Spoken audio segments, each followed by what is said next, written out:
For the first time you're doing journalist character. అవునండి. అవును. అసలు జర్నలిస్టులు అంటే నీకు కోపమా, ఇష్టమా, అభిమానమా? నేను ఎప్పుడైనా మీ మీద కోపం చూపిస్తాను. ఇన్ జనరల్గా అభిమానమే. అంటే అన్నపూర్ణ సెక్టర్ అంటేనే దాంట్లో జర్నలిస్టులకి ఎప్పుడు కూడా అక్కినేని నాగేశ్వరరావు దగ్గర నుంచి మాకు ఆయన గుండెల్లో ప్లేస్ ఇచ్చారు. That's a great experience for us. కాకపోతే డౌన్ ది జనరేషన్ జర్నలిస్టులు మార్పులు చేర్పులు అన్నీ జరిగాయి. ఇప్పుడు ట్రెండ్స్ వేరేగా ఉన్నాయి అన్నీ కూడా.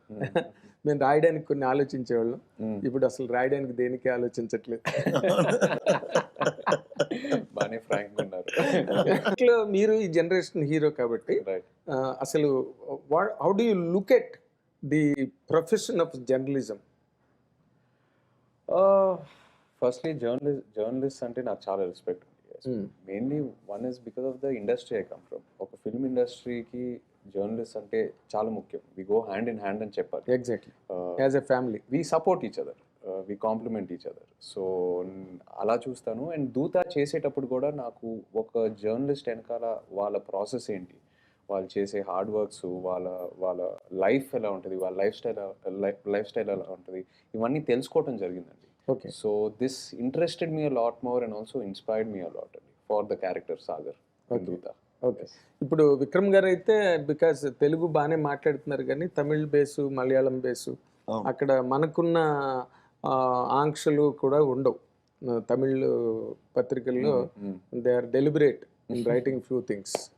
మాలాగా మేము కొంచెమైనా మాకు రిస్ట్రిక్షన్స్ ఉన్నాయి. అవును, మీకు అక్కడ ఏమి ఉండవు. కేరళ అసలు you can write about anyone. Political satire is the most powerful thing there in Kerala.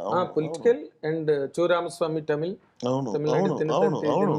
నిర్మలర్, ఇవన్నీ కూడా వాళ్ళు అవుట్ అండ్ అవుట్ గా రాసేస్తారు, కొన్ని కల్పించి రాసేస్తారు. అవును, మన సినిమా యాక్టర్లు అయితే అప్పుడు మెడ్రాస్ లో ఉన్న రోజుల్లో తలలు పట్టుకునేవారు షూటింగ్ లో వచ్చి ఆ రాసిన రాతలు చదివి.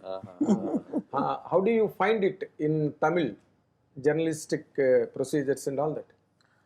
it's honestly I've been here more and in the last thankfully I've been here more in the last 10 years. So Tamil I'm not aware honestly, and yeah, but journalism in general and I think everywhere, I think it's one of the most important pillars of democracy. I think democracy lo journalism is, you know, like how we are, who will guard the guards, you know, and I think everywhere, I think Indian journalism has had huge transformations from television now into going into digital. It's into infinite models. Oh no, it's keeping it is it's gone, and we have to see. I'm sure there's going to be other things in the అంటే future. ఇప్పుడున్న రోజుల్లో మీరు జనరల్గా మనం ఎదురుగుండా కనిపించినప్పుడు జర్నలిస్టులని చాలా గౌరవించడం, మర్యాద చేయడం, అభిమానించినట్టు నటించడం, ఇవన్నీ జనరల్గా జరిగేవి. But on the back of it రాతలు కొన్నిటిని చూసినప్పుడు మాత్రం the most hated community is journalism in society. పోలీసులకు నచ్చదు, సినిమా యాక్టర్లకు నచ్చదు, పాలిటీషియన్స్కి నచ్చదు. ఇది ఒక ట్రెండ్ జరిగేది. నేను ఆ యాంగిల్లో మిమ్మల్ని అడిగాను అనమాట. ఒకవేళ మీ గురించి ఏదైనా ఒక రాంగ్ న్యూస్ రాసినప్పుడు, లేకపోతే అబౌవ్ ది బోర్డ్ రాసినప్పుడు, అప్పుడు కొంచెం పించింగ్గా ఉంటుంది. దెన్ హౌ డు యూ ఇప్పుడు మీరు జర్నలిజాన్ని బాగా అబ్జర్వ్ చేసి జర్నలిస్టుల తాలూకు లైఫ్ గట్ట ఎలా ఉంటుందని, దాంట్లో మీకు ప్రత్యేకంగా వీళ్ళరే ఇది చాలా క్రిటికల్ వీళ్ళు ఫేస్ చేసేది అని అనిపించింది ఏదైనా ఉందా? అంటే నా గురించి ఏదైనా అంటే తప్పుగా రాస్తే, మ్యానిపులేట్ చేసి రాస్తేనా, ఎలా అడుగుతున్నారు మీరు? ఓకే, అదే అన్నాను. ఇప్పుడు ఎవరి గురించేనా, not only about you. Right. ఇప్పుడు జర్నలిజం, ఇప్పుడు ఒక జర్నలిస్ట్ జాబ్ ఏంటండి, is the messenger to take the news to the people.